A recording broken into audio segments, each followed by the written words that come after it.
literally, there's only a split second and you've got to time it just perfectly. That's what this game is all about, getting the timing down. Which, in a way, I mean, that's one of the reviews did criticize that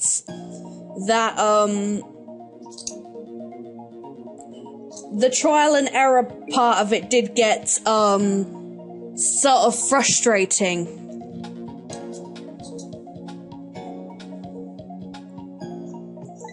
Because there's only one right way to do everything. Yeah.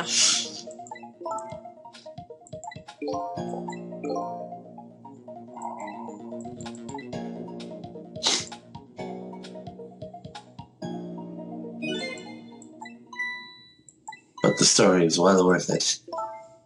You know the story alone is well worth it. Yeah, well, like I actually mentioned, one of the reviews actually said the ending was pretty meh. And I don't think so. I enjoy the ending.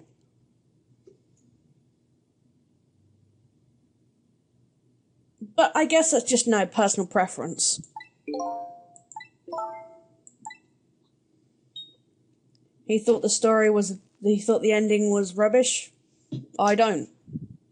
Everyone's entitled to their own opinion.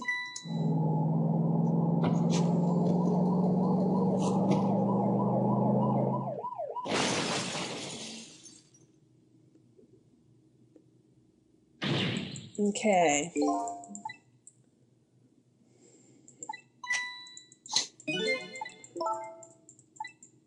Right.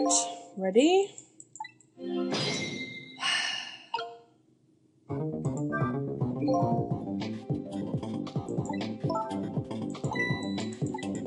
Oh, whoops! Damn it. I stayed in the trunk and I shouldn't have done. But I think, yes, I managed it anyway. Okay. Oh! Time 0. And that's it. At 0 seconds, we get our path. The split second before she was crushed under the chicken. Yep. That's gonna happen again and again. Hello? Looks like he's unconscious. Excuse me, could you wake up for a second, please? Pushy as ever, this detective. One thing I've learned is that the newly dead stay unconscious for a little while at first. Huh? It was like, I was like that and you were like that too. But you notice that every time she dies, every subsequent death after that, she's not unconscious. She's actually used to it. Yeah. Which is kind of disturbing. Oh yeah, I guess you're right. Anyway, if we restart the flow of time now, you'll die. Yeah, I know. Why don't we try going back even further in time? What? Even further? But how? Simple. We go back 4 minutes before the death of this poor driver here. You can do that? I never tried it before, so I don't know how it'll go, but if we can erase the driver's death, that should erase your death too. Oh wow. I can't think of any other way. Let's try it. So, rewind time. And unfortunately, because of the amount of stoppage we've done, this has already gone 35 fucking minutes. This is actually one of the reasons why I wanted to do this by myself. I haven't delayed you that much. No, I've delayed it just because I was explaining stuff, but I could have just gone straight through it had it just been me. Well, I think I added only like 5 minutes to it so far. That's Lynne, our rookie detective. What's she doing at Point X? Could it be just a coincidence?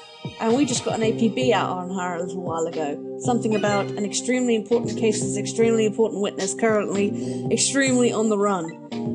Now what? Should I report this to Inspector Cabanella? Isn't that a bit extreme? Darren, shut up. They told us to stay off the radio unless it was emergency, but I think I better call this one in. Poor Lynne, I wonder what she did this time. Inspector Cavanilla is pretty protective when it comes to Lynne. He'd want to know. And the phone rings. What's the matter? Alright, fine.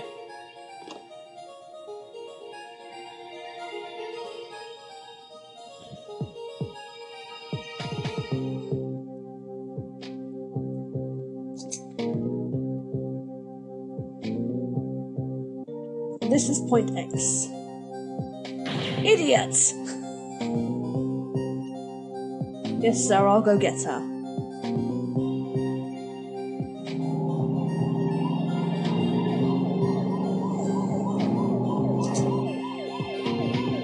The static is awful. I can't believe I forgot the trunk of all things. You're such a small body, you probably only have a small brain to match. Ouch, that hurts me, but that's okay, that's what I love about you. What the heck is this? I spy a ladybug. A ladybug? I just hate little bugs. I can't hear very well.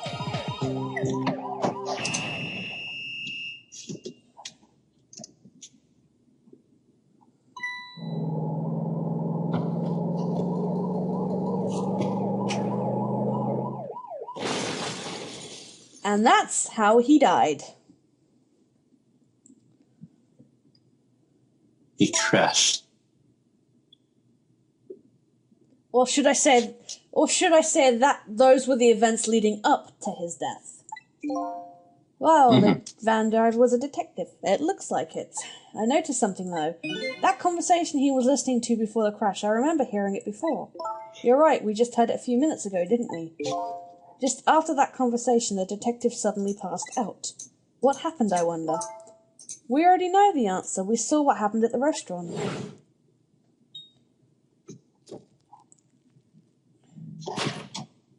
She burnt up the ladybug. Sometimes when a high-tech bug like that is destroyed, it emits a loud signal. Loud enough to knock a person out if they were listening to it through headphones. So that's why the detective passed out, huh? Bingo! Now let's stop it from happening.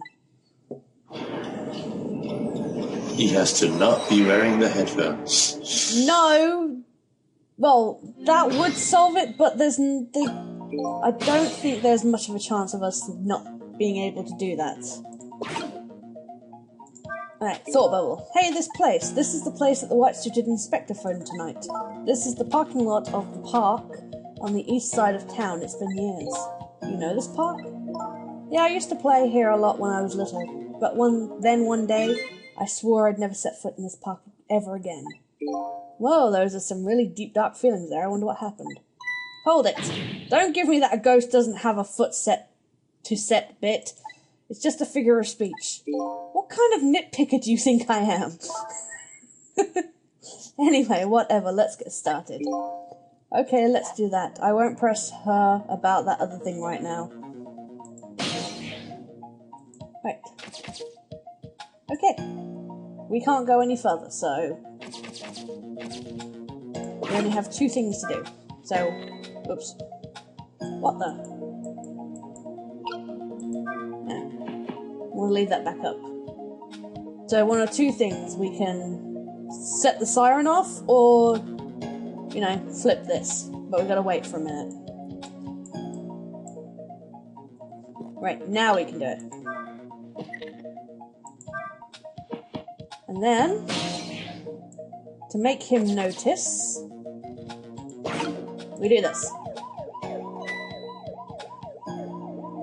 And we get ourselves into the binoculars.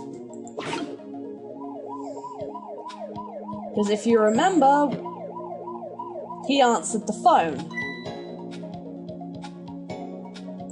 And this is our ticket to getting on the phone.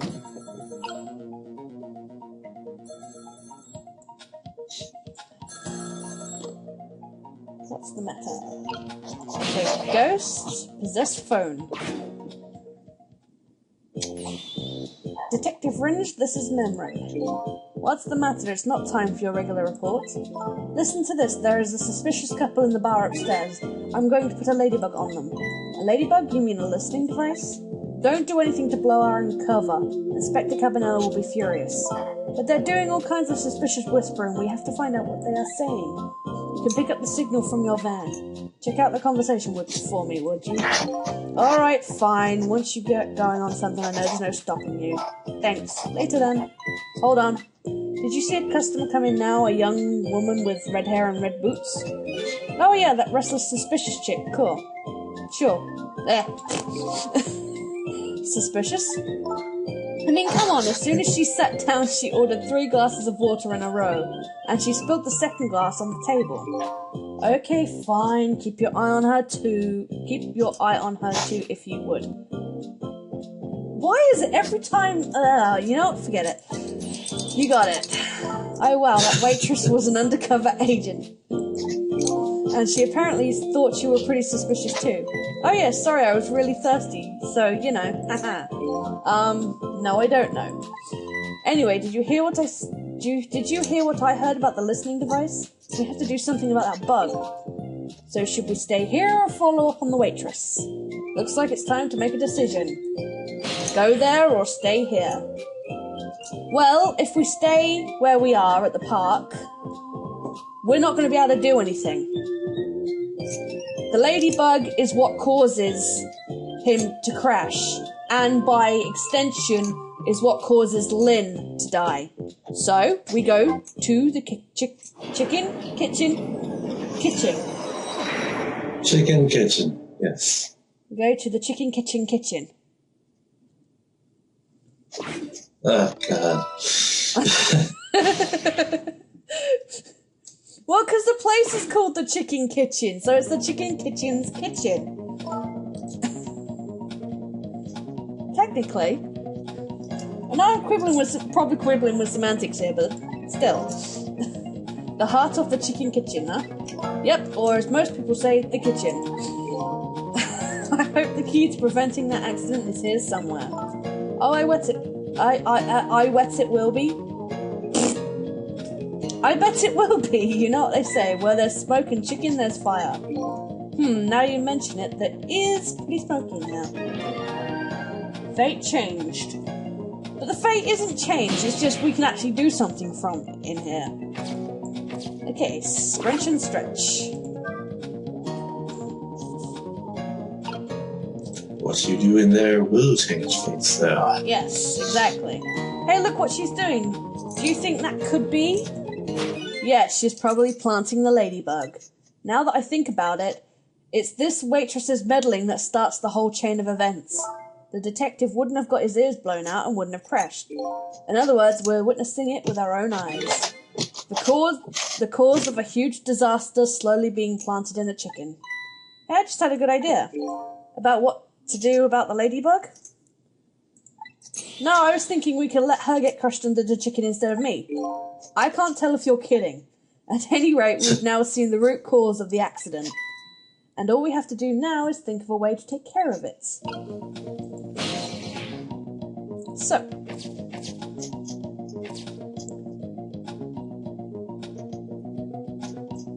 Right. Okay. Now that the t-shirt's been done in the right place, it's smoky in here. Now, the switch here is actually stuck. You can't ghost trick it to turn it on, but you can turn it off. So once she's turned it on, you turn it off.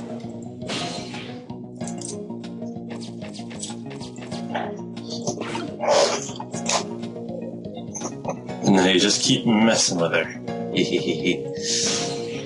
No, right, you sit down to here. And now you wait for her to turn the switch on again. It's smoky in here. Trick. And now, the ladybug is on the other side. And she's none the wiser because you distracted her by having the fans turn off. There, all set.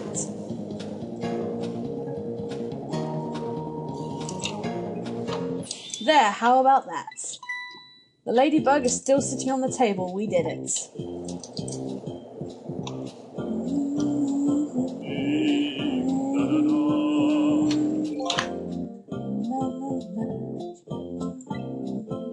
I'm not singing what he does. Sorry, I refuse point blank to do that.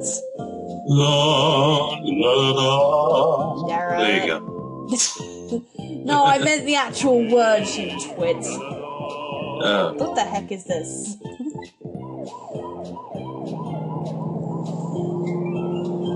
Fate averted.